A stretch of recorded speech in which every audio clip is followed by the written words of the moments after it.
Je vous présente, j'ai un 20 à 30 minutes à passer avec vous autres. J'ai pas mal de matériel visuel, fait que je vais essayer de vous faire cheminer un peu comment est-ce que nous autres, on voit les essais sur notre ferme depuis qu'on a commencé à aller jusqu'à aujourd'hui, un petit peu comment est-ce qu'on raisonne comme farmer au niveau des essais qu'on peut faire sur la ferme. Fait qu'on commence la présentation, réussir nos essais au champ. Premièrement, je fais une petite introduction, je vous présente l'équipe de travail. Moi, mon frère, depuis qu'on est tout jeune ensemble, ma mère qui a 82 ans, qui est encore active aujourd'hui sur la ferme au niveau SIGA informatique.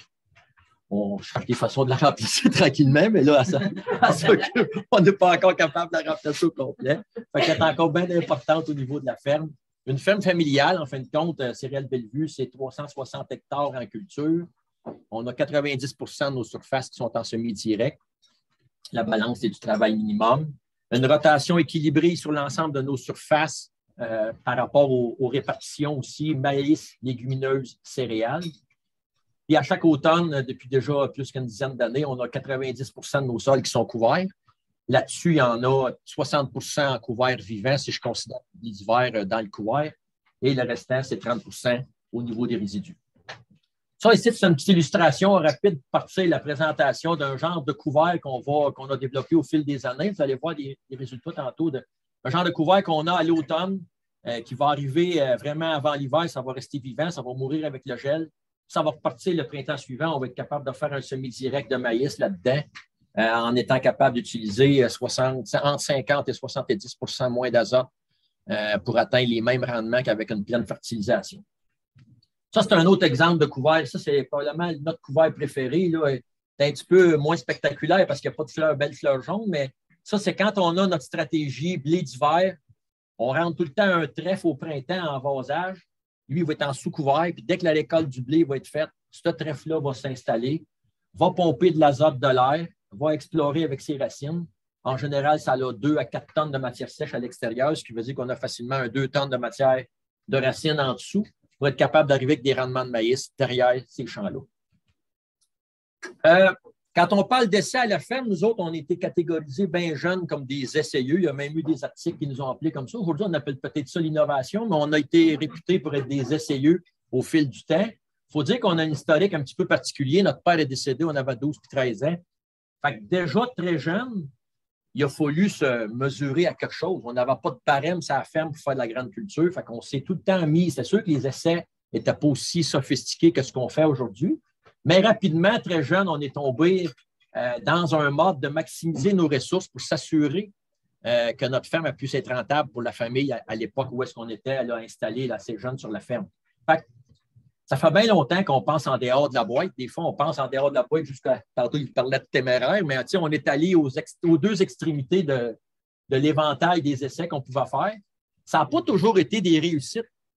Des fois, on va dire on a fait des échecs. On peut dire oui, mais ces échecs-là, on s'en est toujours servi comme apprentissage pour cheminer, pour arriver à d'autres choses, des fois, dans le futur, qui nous ont amené d'autres opportunités. Ça la ferme. Des fois, tu as un échec dans le front, mais tu as d'autres opportunités qui t'arrivent. Fait que ça nous a amené aujourd'hui à progresser jusqu'à aujourd'hui, à se dire, bien, on a une ferme qu'on pourrait dire d'innovation actuellement qui fonctionne très bien. C'est sûr qu'il y a certains éléments déclencheurs qui peuvent nous emmener à pourquoi qu'on ferait un essai à la ferme. Tu sais, c'est certain que souvent, comme agriculteur, ben, ça va être de constater qu'on a des rendements qui plafonnent. Fait que là, on veut regarder d'autres choses. Les coûts de production qui n'arrêtent pas d'augmenter. Il y a tout le côté inquiétude des consommateurs. À peu près, on peut dire, fin 90, début 2000, il y a beaucoup plus d'inquiétude, de questionnement sur nos pratiques. Mais tout le côté agro-environnemental, on parle des couverts végétaux, on parle de toutes sortes de techniques, réduction de pesticides, etc.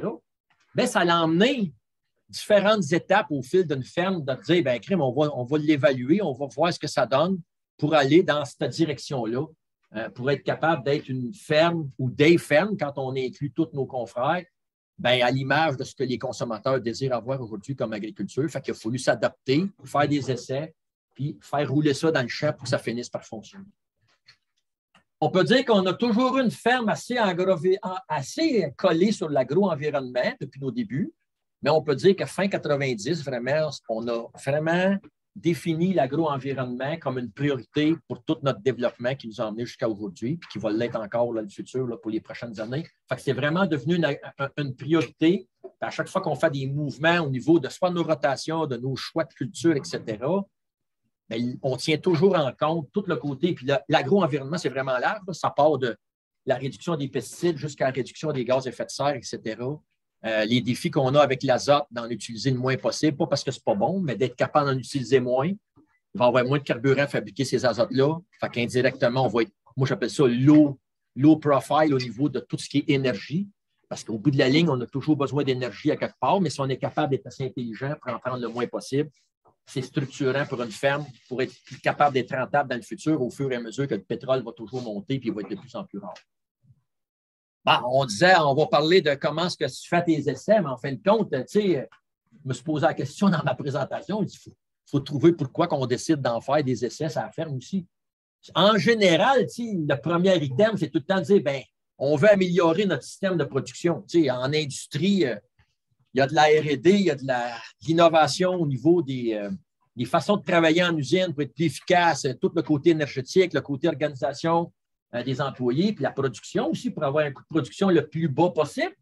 Mais au niveau d'une ferme, c'est faisable, mais le défi encore plus grand, c'est que nous autres, on le fait dans un environnement qui est variable. Les changements climatiques qui s'accentuent, puis d'une météo qui n'est pas toujours égale.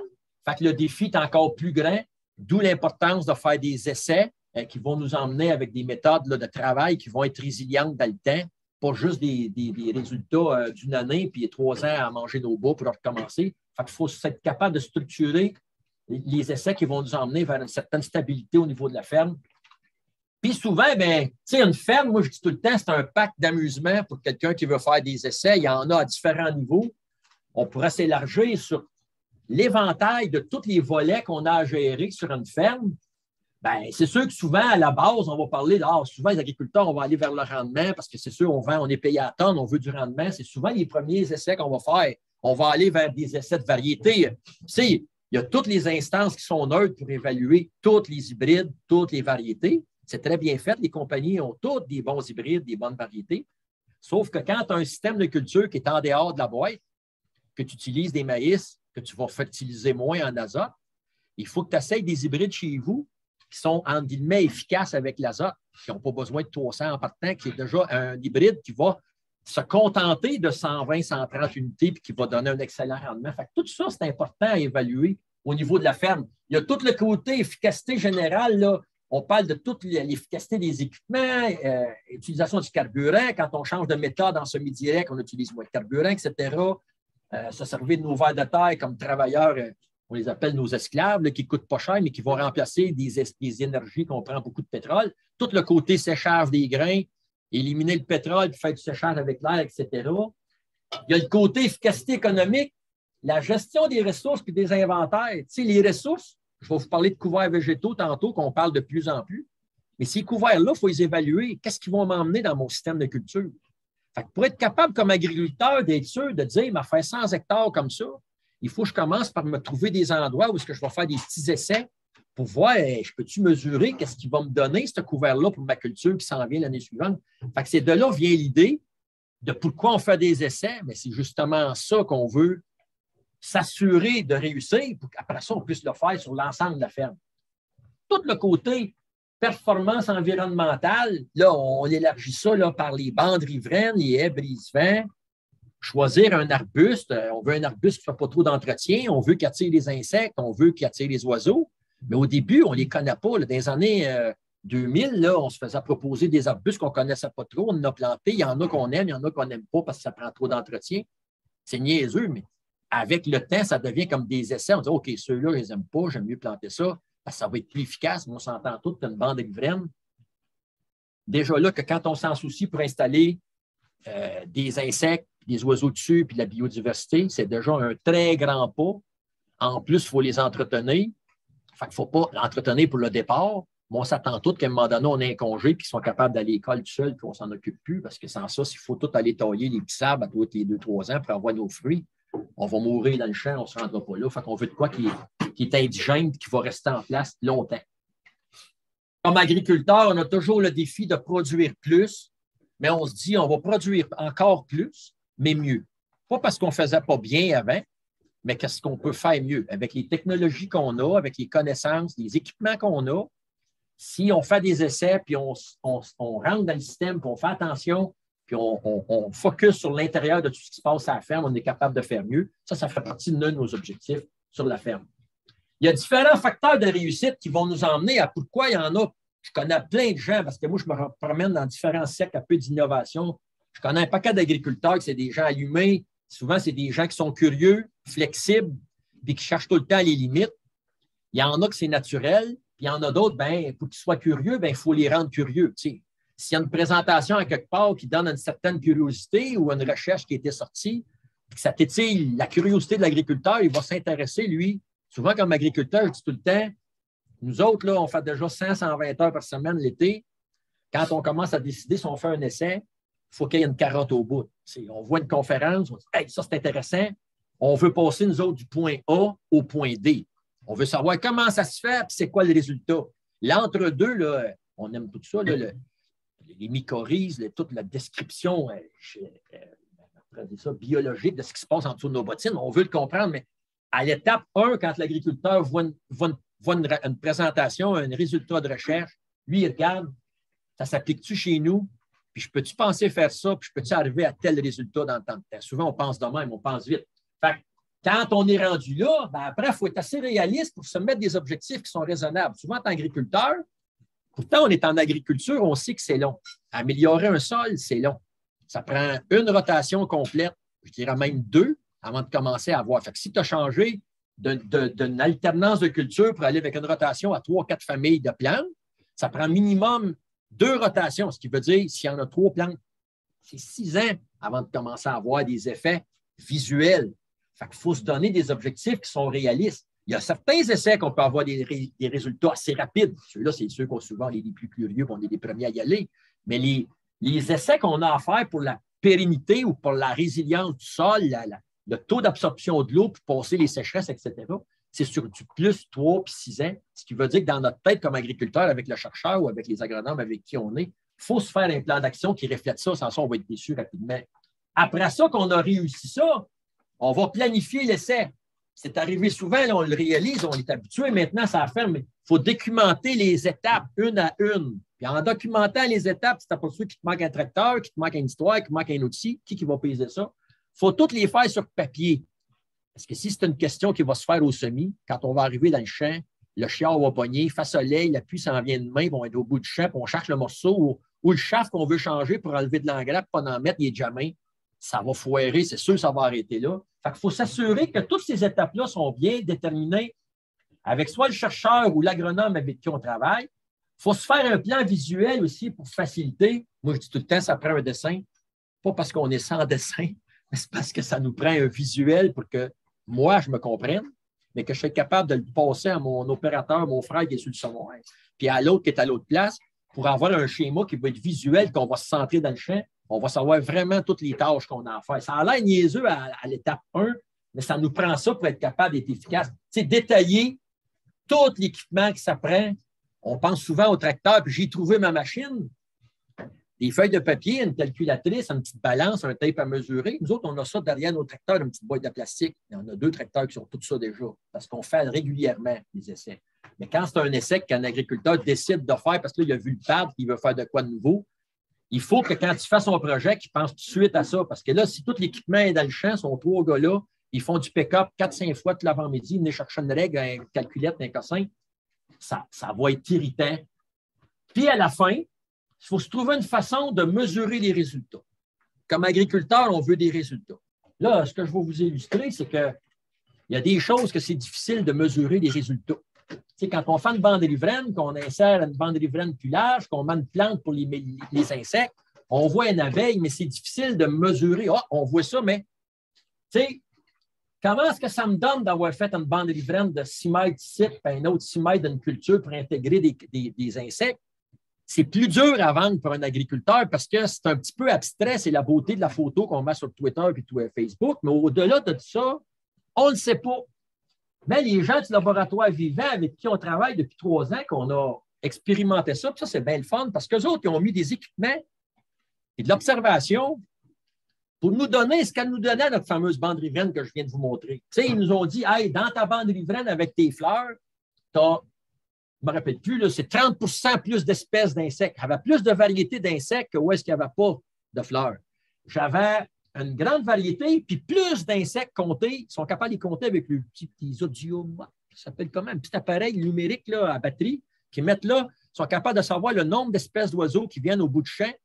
Puis par le champ, ils rentrent ça dans une machine à saucisses. La machine est capable de tout trouver les sortes d'oiseaux qu'il y a eu autour de ton champ. Fait qu'exemple, dans nos champs, ils nous ont dit qu'on avait 40 plus d'espèces d'oiseaux que où est-ce qu'il n'y avait pas de bande riveraine avec des arbres. Pour nous autres, ça ne nous a pas donné un chèque. Sauf que comme agriculteurs, quand on est en bassin et on jase entre nous autres, les gars sont contents. Les agriculteurs sont contents quand ils ont une mesure, ils sont fiers de tout ça parce qu'ils disent hey, tabarouette, ça n'a pas fait ça pour rien. J'ai défriché ça, j'ai fait ça, mais en fin de compte, hey, j'en ai des insectes, j'en ai plus, j'ai plus d'oiseaux. Des fois, c'est des résultats comme ça aussi que c'est niaiseux, mais ça fait partie aussi des résultats qu'on a à mesurer au niveau des suivis. Il y a différents facteurs de réussite aussi qui vont s'ajouter. Tu sais, ajuster l'essai avec l'équipement disponible. Tu sais, tantôt, je vais vous montrer l'exemple. Si on fait un essai avec du maïs sans insecticide, si l'agriculteur a un planteur de 16 rangs, il faut acheter 8 poches. Il faut que ça soit simple. 8 poches sans insecticide pour le premier coup, 8 poches de l'autre côté, mettre des bons drapeaux, puis être capable d'être sûr qu'il fasse son kilomètre et demi, qu'il ne manque pas de semences au bout, parce que c'est censé vailler sa parcelle. L'idéal, c'est qu'il en fasse le plus large possible. Puis quand il coup que les drapeaux sont bien placés, là, il va être capable d'avoir un suivi puis des mesures. Il faut tenir compte de la particularité des champs, les largeurs, les longueurs, le suivi technique, je l'ai parlé tantôt. Tu sais, c'est sûr que nous autres, on a plusieurs qu'on fait tout seul, mais on se fait énormément aider par nos agronomes, mais c'est certain que quand c'est un essai qui est complexe, bien, on a toujours besoin de quelque part, soit le chercheur avec nous autres ou le relais entre le chercheur et l'agronome avec nous autres dans le champ pour s'occuper. Là, les gars, on est tous habitués avec des GPS et des écrans pour savoir qu'est-ce qu'on sème, à quelle place, mais la quantité, la dose d'engrais, le piquet, où est-ce qu'il est placé, est-tu placé sur le 4e rang, sur le 6e, parce que ça devait déjà arriver en niaiserie de mettre un piquet. Puis rendu au mois de juillet, c'était à mon frère, as-tu mis le piquet sur le 1er rang, tu penses? Ou sur le milieu du planteur? Là, il a commencé à chercher dans ses notes partout. Il ne savait plus. Fait que l'essai était fort, parce que ça change tout. Là, si on fait un test avec insecticide, pas insecticide, puis tu as mis le drapeau sur le rang 1 ou tu l'as mis sur le rang 8, c'est pas la même affaire quand tu arrives à faire tes comparaisons. Fait qu'on a dit fuck l'essai. Ça faut lui recommencer l'année suivante. Fait que c'est tous des détails niaiseux, mais qui sont extrêmement importants pour que l'essai, pour que l'agriculteur ait le goût de l'essayer, puis de le faire, puis d'arriver avec des résultats. Tu sais, il faut s'assurer que l'essai, même à la limite, des fois, c'était un petit peu de base, mais il faut que l'essai soit le plus simple possible quand on arrive dans le champ. À la limite, c'est trop simple, puis que l'agriculteur développe une certaine curiosité de plus, puis dit hey, moi, je voudrais aller plus loin, puis on va se le mettre le champ sur l'autre bord, pas de chaudrin, par exemple. Bien, l'année d'après ou 2 ans après, il dit hey, c'est pas mal intéressant, on va en faire sur l'autre sec, parce que là, il y a la curiosité de le faire. Il a pogné le goût d'y aller. Fait que ça, c'est des grands facteurs qui vont nous aider à aller vers des essais là, qui vont être fonctionnels au niveau du champ. C'est juste le côté rapide, là, je sais vous expliquer. Là. Nous autres, on sème à 8 rangs, on fait un test avec 4 rangs d'insecticides, 4 rangs, il n'y en a pas, mais on récolte à 6. Imaginez le chantier d'automne quand ça arrive le temps de rentrer à la batteuse là-dedans pour trouver le trou. Là. Fait qu'en été, quand personne n'est stressé et qu'on entend les petits oiseaux passer, on va placer nos drapeaux, on va faire notre dessin avec notre cheminement avec la batteuse. Puis quand j'arrive avec la batteuse, la fameuse Gertrude, puis la balance au bout du champ, puis mes 3 hommes qui me suivent, je sais déjà où piquer, je sais déjà de quel sens que je vais aller, je n'aurai pas de perte de temps, puis il n'y a pas personne qui va dire ah, on achète-tu le test, là, parce que les gars attendent tous que je cherche mon drapeau. Fait que c'est important d'arriver avec.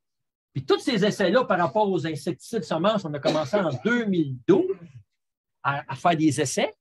En 2015, on avait énormément réduit. En 2022, il y a 97 de nos surfaces sur la ferme qui ne reçoivent aucun insecticide de semences. Pas parce que l'insecticide de semences n'est pas bon, c'est seulement parce qu'on a réalisé qu'en fin de compte, avec nos rotations puis la façon qu'on fonctionne, on n'a pas de besoin. Fait que ça fait une pression. Premièrement, on économise 25 pièces l'hectare sur les sacs. Maintenant, on commence à baisser les prix. Au début, ce n'était pas vrai. Il fallait payer plus cher pour l'avoir sans traitement.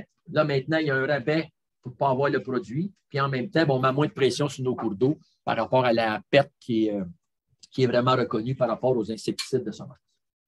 Bon, quelques freins rapides. C'est sûr que le manque d'intérêt, tu ne peux pas forcer quelqu'un à y aller. Des fois, l'intérêt vient en mangeant ou en regardant les vitrines des autres agriculteurs qui sont dans un coin. Quand on jase entre nous autres, il y a bien des agriculteurs, souvent, ils ont peur de rater le coup, de perdre leur temps. Mais souvent, ce qu'on dit après, ben, garde, c'était aussi bien de faire un essai sur une petite surface pour ne pas mettre trop de billes en jeu, prendre le temps de le faire, puis si ça marche, tu vas être capable de faire des bonnes économies. Le manque de soutien et d'accompagnement, ça, je sais qu'il y a plusieurs agriculteurs qui ont de la difficulté à avoir les ressources là, à ce niveau-là. la complexité de l'essai, les difficultés d'application, puis les équipements manquants qui peuvent arriver. Mais il y a des fois que, par contre, dans notre bassin versant, il y a des gens qui n'ont pas l'équipement, mais on a trouvé quelqu'un qui a l'équipement pour aller faire à forfait la petitesse pour au moins implanter la parcelle chez le gars pour qu'il puisse voir ce que ça donne. Tu sais, c'est niaiseux, là. Tu sais, ça, c'est un exemple d'un champ de blé d'hiver. On fait du blé d'hiver depuis 2000. Puis à un moment donné, le blé d'hiver, il est laid. Ça arrive des printemps que l'hiver est bien rough. Il y a des trous dans le blé. Puis on se dit, on détruit-tu le champ? Qu'est-ce qu'on fait avec? Là, nous autres, on est allés intégrer des pois fourragers là-dedans. Tantôt, Francis, il a dit que des fois, on est à kamikaze. Mais le premier coup qu'on est allé planter des pois fourragers là-dedans, là, on ne savait rien pantoute. On a juste dit, si bas, il faut mettre de quoi dedans. On va s'essayer de garder. On pense que par le nombre de jours que ça a, on pourra rentrer ça dedans. On a rentré ça dans le champ de pois, puis on était là, en work in progress, l'avion descend, il faut juste atterrir, puis on n'a jamais atterri. Là. On a évalué un peu ce que ça pouvait nous donner. Ce qu'on a réalisé, après la première année, c'était le but d'en récolter un peu. Après ça, l'année suivante, on en a refait encore parce qu'on trouvait que c'était intéressant. Mais c'est qu'on était capable de bonifier un rendement de blé d'hiver qui était en bas de nos objectifs de seuil de rentabilité minimum. Puis quand on rentrait un peu de poids qui bouchait les trous, parce que le poids, dans le fond, il va se développer jusqu'à des gros trous, ou ce qu'il y a bien du blé, le poids, il va rester bien low profile, il ne fera pas grand-chose. Mais la valeur des poids vaut 3 fois plus la valeur d'une tonne de blé. Fait que tous les poids qu'on a ramassés, on a fait un calcul. Ça nous faisait monter nos marges de 150$ l'hectare sur notre champ de blé, ce qui veut dire que notre champ de blé arrivait dans nos standards minimums pour notre blé. Fait que maintenant, en 2023, là, j'ai des pois qu'on fait dans nos couverts qui sont déjà dans l'entrepôt parce qu'on les auto-récolte. Les pois que je récolte là-dedans, je vais m'en servir pour ressemer dans les suivantes si j'ai moins de beau blé. Fait qu'on fait une roue comme ça. Fait qu'on n'a pas besoin de dépenser, puis on roule de cette façon-là. Mais c'est des exemples qu'on a appliqués sur la ferme. Je fais des présentations des fois, puis il y a plein d'agriculteurs qui nous le demandent, puis des fois, parce qu'il y en a un qui le fait, bien, ça donne le goût aux autres là, d'essayer puis d'en faire. Souvent, l'inquiétude, c'est de comment on va y récolter, ça va-tu être mûr en même temps, ça va-tu baisse patte, c'est-tu d'ouvrage avec le blé. Mais c'est tous des équipements. Là, quand on est capable d'acheter un tracteur de 300 000, on est capable d'acheter un crib de 25 000, puis le blé de stock, ce n'est pas un problème. Là. C'est juste après ça que le gars est curieux, il veut le faire. C'est bien faisable. Tu sais, ceux qui savent un peu, ceux qui nous suivent, là, nous autres, on a développé une clôture à neige là, qu'on appelle une clôture végétale à neige de lin. Ça a été fait là, par un accident de parcours. À un moment donné, on a voulu le provoquer en faisant des rangées de lin. L'année suivante, l'hiver, on a fait des bandes. Regardez ici, là, il y avait 8 tonnes et demie de blé là-dedans, où est-ce qu'il y avait du lin qui avait protégé le blé et qui passe l'hiver. Là, on est exactement au même endroit. C'est l'endroit où il n'y a pas de clôture à neige. Il y avait 2 tonnes et demie à l'hectare de moins de blé. Puis quand je vous dis qu'on est des essayeux un peu kamikazes, tantôt, je vous ai montré le côté gauche. Ça, c'est le côté qui n'a pas de lin. Si vous avez les yeux assez clairs, là, à partir de là, il n'y en a plus de vert. Là. Ça repart. C'est exactement où ce que le lin commence. Ça a été 3 images, 30 000 mots. Le résultat était là, puis c'est une technique qu'on fait maintenant au maximum dans notre blé, c'est de se trouver des façons. On dit on n'a pas de neige, mais si on est capable de la garder, mais ça fait un bel isolant, puis le blé va être capable de passer à côté les périodes de grand froid. Puis aussi, quand il y a de la glace qui se forme, les rangées de lin restent debout, font comme des joints d'expansion, brisent la glace, puis le blé est capable de respirer comme s'il y avait un tuba en plongée sous-marine. Là, il est capable de respirer et passer l'hiver un petit peu plus. T'sais, ici, c'est un exemple bien niaiseuse. Là, on a des couverts de trèfle, comme je vous ai montré tantôt. Puis à un moment donné, on avait peur au trèfle. On m'a dit, hey, on va le garder vivant le plus longtemps possible. On a commencé à... Là, vous ne le voyez peut-être pas bien, par exemple. Ça, ici, ça a été traité. Là, il y a une bande d'à peu près 20 pieds, ça veut dire 6 mètres, là, qui n'a pas eu de traitement, juste pour voir si le maïs, comment est-ce qu'il se comporterait dans un trèfle qui est en train de partir en même temps que le maïs, même si on le contrôle. Après 3 ans d'essai, là, on a réalisé qu'une biannuelle qui compétitionne pour l'eau avec une annuelle que tu viens de semer, s'il manque d'eau, tu es cuit, tu n'auras rien. Fait que maintenant, à cette heure, on le détruit. C'est des exemples de petits essais qui peuvent paraître bien niaiseux, mais qui, au bout de la ligne, vont être intéressants pour l'agriculteur. Ça, c'est niaiseux, c'est un sarcleur. Un sarcleur, c'est supposé pour nous éviter de mettre des herbicides. C'est pour arracher les mauvaises herbes entre les rangs de culture. Mais quand tu es en semi-direct, il y a des périodes qu'on n'est pas capable de passer le sarcleur, le sol est trop dur. Dans ce cas-là, on a pris le sarcleur, on l'a modifié, on a rajouté des unités pour pulvériser. Fait là, tu vas dire, hey, tu prends un sarcleur et tu pulvérises. Oui, mais si je pulvériserais avec mon pulvérisateur standard, je mettrais de la pulvérisation partout. Tandis qu'arrangé comme ça, on pulvérise juste 50 de la surface. On pulvérise juste le milieu du rang, ce qui veut dire qu'on coupe l'herbicide de 50 dans ce cas-là en utilisant ce système-là. Ça, c'est des choses qu'on a installées dans notre système qu'on utilise assez régulièrement. Tu sais, le pulvérisateur, rapidement, en 1997, on l'avait déjà développé avec 2 rampes indépendantes, 2 pompes. Ça nous permet régulièrement de sauver jusqu'à 75 d'un certain produit parce qu'il y a plusieurs, on appelle ça une bouillie, il y a plusieurs bouillies au niveau des pesticides qui sont complètes pour prendre tel type de mauvaise herbe, feuillage graminé, puis des fois, tu as des souchets. Là, tu rajoutes un autre produit, tu en mets partout. Mais du souchet, c'est juste dans des ronds. Fait que si tu en as besoin juste dans tes ronds, bien, on met du produit pour le souchet juste dans le 2e réservoir, puis quand le tracteur applique, on applique la pulvérisation normale. Puis le produit pour le souchet, on va le mettre juste dans les ronds. Si les ronds représentent juste 20 du champ, au lieu d'avoir mis le produit en question pour le souchet, on va l'avoir mis sur 80 moins de surface au niveau des pesticides. Ça ici, j'arrive à la fin. Ça ici, c'est un champ de maïs comme on les aime. Là, vous ne le voyez peut-être pas bien, mais là-dedans, là, il y a 3 répétitions de différentes doses d'azote. Justement, ça, c'est exactement la photo qui a été prise sur le couvert de trèfle que vous avez vu au début, la 2e photo. C'est l'endroit où est-ce qu'on a fait nos essais de rendement relatif au niveau du maïs. On met juste du démarreur, on met 100 unités, on met 150, 200, 250, puis on répète ça 3-4 fois pour avoir des données statistiques. Tu sais, on a beau regarder, là, le 50, moi, je suis ski, ça, le voit, là, il est ici, le 50. Là. Il y a une petite différence de couleur juste là, les premiers 8 rangs. Puis, ça nous emmène avec des résultats de pesée, des suivis tout en saison avec l'agronome, mais des résultats de pesée pour des raisons de données de ppm. On s'est fié sur notre moyenne des 7 dernières années. Ce qu'on est allé avec une dose de 130 N. Ça, c'est le champ de 30 hectares qui a été traité comme ça. Mais dans nos bancs de tests, on avait nos 50, 100 N. La meilleure dose, la plus efficace économiquement, on aurait même pu mettre 30 unités de moins. On serait arrivé avec la dose la plus performante. Quand on parle d'à peu près 200 pièces l'hectare sur 100 hectares, c'est 20 000 pièces. Ça fait plus que payer l'agronome pour arriver à des résultats qui sont vraiment très intéressants. Ça, c'est une autre illustration de quelque chose qui est dur à mesurer, mais que, quand je parlais des insectes tantôt et des pollinisateurs, nous autres, là, on travaille énormément. Oui, il y a eu des problèmes avec nos pollinisateurs, là, mais il n'y a pas juste une question de pesticides, il y a aussi une question de nourriture. Dans notre cas, on a des champs de 1,5 km de large dans lesquels il n'y a plus aucun fossé. Les fossés ont tous été éliminés. Ce qui veut dire qu'avant ces fossés-là, il y avait des mauvaises herbes, des fleurs sauvages. Les abeilles avaient tout le temps, à tous les 100 mètres, un endroit pour aller butiner et s'amuser.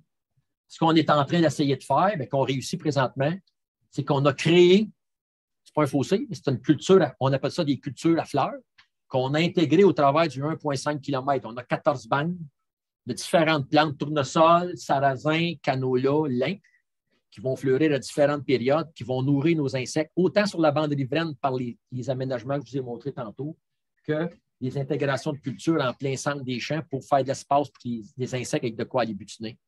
Puis les champs qui ont marché ces champs-là, ils étaient capables de réaliser plus de comptes, une plus grande variété aussi d'insectes dans ces fameuses bandes-là.